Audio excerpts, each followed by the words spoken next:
I'm Torg, and I'm here to ask you one question, and one question only. Explosions?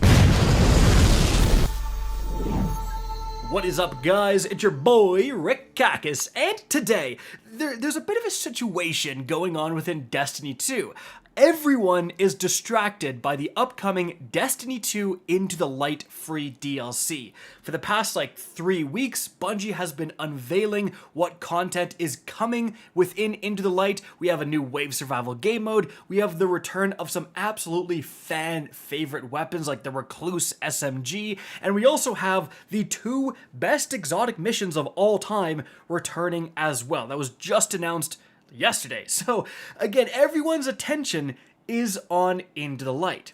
But this week, the final week just before Into the Light, Bungie kind of sneakily sprinkled in one of the best PvE weapons in the entire game. We are talking, this is a new best in slot weapon for certain builds, and this is right up there with literally the best weapons in the entire game. So, take away the Into the Light hype, you might need to grind some Iron Banner because that is where this weapon drops. Now, the weapon in question is the Tusk of the Boar Grenade Launcher. Now, I levied some strong claims there. Best in slot. One of the best in the game, right? These are some pretty heavy accusations to make. Now, why am I saying that? Well, to understand why the Tusk of the Boar Grenade Launcher is so good, we just need to take a look at another grenade launcher, and that grenade launcher is the Forbearance. Now, this is an Arc wave-frame grenade launcher. It drops from the Vow of the Disciple raid, and there's no question this is one of the best PvE weapons in the entire game. Now, why is that? Well, wave frames are the best grenade launcher archetype for ad clearing, and the Forbearance can get the unbelievable role of ambitious assassin in the first column, so you easily get a kill with the wave frame, and now you're getting 2 rounds in the mag. And also, it is the only wave frame in the entire game with chain reaction, so when you do get a kill, that enemy will explode and damage nearby enemies. One single shot of the Forbearance triggering multiple chain reactions will clear every single red bar on your screen, even in high level content. And if one shot doesn't do it, well, the second shot, thanks to Ambitious Assassin, will do it. However, that statement I just said, that this is the only wave frame with chain reaction, well, that was true until this week.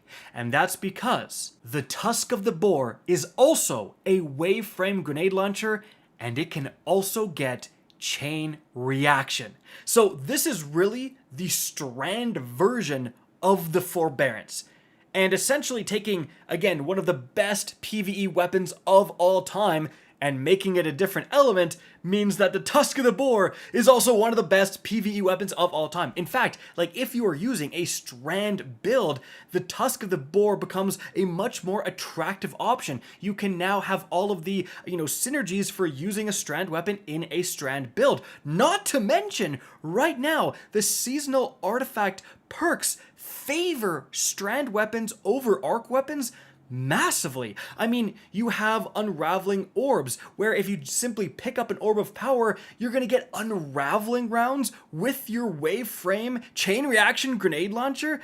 Literally imagine if you were getting Unraveling rounds with the Forbearance. Well, you don't have to imagine. You're seeing it on screen right now. You know what I'm talking about? On top of that, guys, we also have Horde Shuttle. So as you're getting kills with your Unraveling rounds, Tusk of the Boar, and everything's exploding on your screen, you're also spawning Threadlings. So I think clearly right now, if we're talking about a chain reaction wave frame, the Tusk of the Boar is literally better than the Forbearance. Now, of course, that is because of those seasonal artifact perks, and those are not permanent. This season will end when the final shape comes out, and we're going to get a whole new set of seasonal artifact perks, and if they have anything to do with Arc, the Forbearance is going to jump up in power over the Tusk of the Boar, right?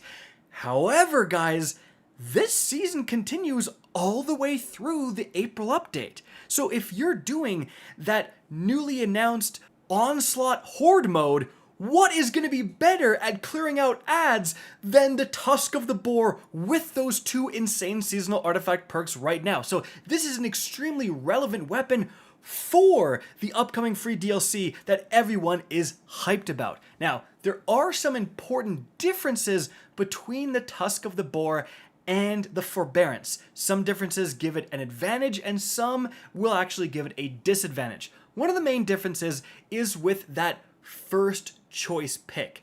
Like we said with the Forbearance, it has Ambitious Assassin, so it can improve its own magazine size. Now the Tusk of the Boar actually gets Envious Assassin instead. So this means you will have to get kills with other weapons, as you can see, and that will reload the Tusk of the Boar. Now, the advantage of that, guys, is that Envious Assassin will actually reload the magazine from empty, and that means you can shoot the Tusk of the Boar and then just swap weapons, get a few kills with your primary, swap back, and you will have ammo. So it's kind of like a do-it-yourself autoloading holster. Additionally, whereas Ambitious Assassin is really going to give you 2 rounds almost all the time, I think 100% of the time, Envious Assassin, as you can see, can actually scale up to 3 rounds in your Waveframe Grenade Launcher magazine. Now, you do have to get quite a few rapid kills to accomplish that, but still, that is a noticeable advantage. Now, again, it's also a disadvantage in the sense that you have to be swapping to a different weapon to activate it, and it's really kind of neck and neck between these two perks and kind of depends on playstyle. Now, the Tusk of the Boar can also get some other interesting perks in this first column. Most notably, guys, it can actually also get Slideways. So as you can see right here, Slideways makes it so that I can reload by simply sliding, and it's pretty darn effective, as you can see. Now, Slideways is generally considered to be much worse than Slide Shot because Slideways has a cooldown timer, as you can see in the left corner of my screen, every time I do get that slide reload. However, it's only a couple of seconds, and I really didn't find it too much of a hindrance. It is something you could consider. I do think Envious Assassin is going to be better, but if you do get a Slideways chain reaction roll, I certainly wouldn't be too disappointed by that. Now, another notable difference is the origin traits. The Tusk of the Boar actually has 2. First of all, it has the Iron Banner origin trait, Sulking Wolf, so while at low health, Guardian Final Blows will enhance the radar and remove you from opposing radar. Very niche PvP perk, not really that good, but it also has Field Tested, where defeating targets or dealing damage will actually increase the range, stability, handling, and reload speed, and definitely improving the reload speed with a grenade launcher that you're going to be reloading all the time is very, very valuable. Now, with that being said, the Forbearance does have one of the best origin traits we have ever seen in this game, and that is going to be Soul Drinker. Gain health based on the number of hits before reloading. As you can imagine, again, you're reloading all the time with a grenade launcher, and it's pretty easy to hit targets with a Waveframe with chain reaction. So the amount of healing coming from the Forbearance is frankly absurd, and I think because of the origin trait, in a vacuum, I gotta say the Forbearance is a little bit better. But we are not in a vacuum. In fact, we never are in a vacuum. We always have these seasonal artifact perks that drastically shift the meta. And the fact that the Tusk of the Boar, again, right now is taking full advantage of them means that it is an extremely desirable weapon.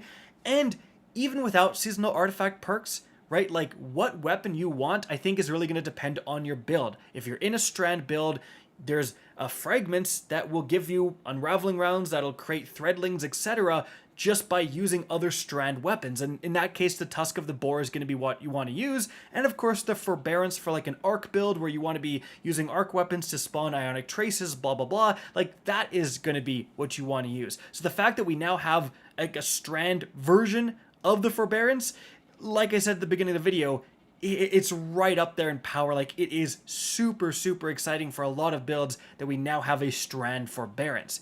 And so I would highly recommend doing Iron Banner. Now the downside, guys, is how you get this weapon.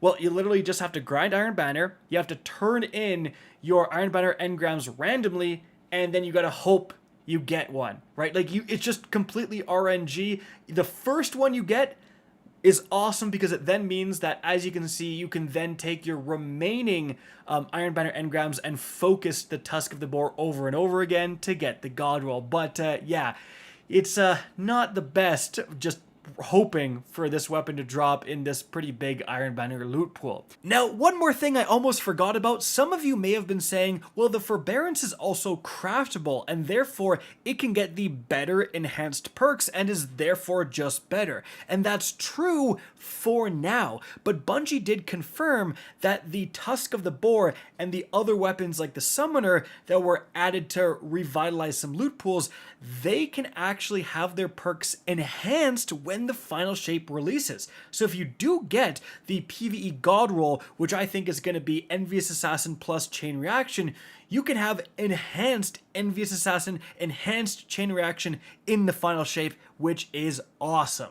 In any event, guys, that is going to be it for the video. Hope you enjoyed and found this informative. If you did, please remember to help me out by simply rating and especially sharing this video. If you guys want to see more Destiny 2 content similar to this, don't be afraid to slap that subscribe button. But if you want to get in touch with me and keep up to date with the latest channel activity, the best way is to follow me on Twitter at RickCacus. That is linked in the descriptions down below. Again, I hope you enjoyed the video, and as always, have a good day.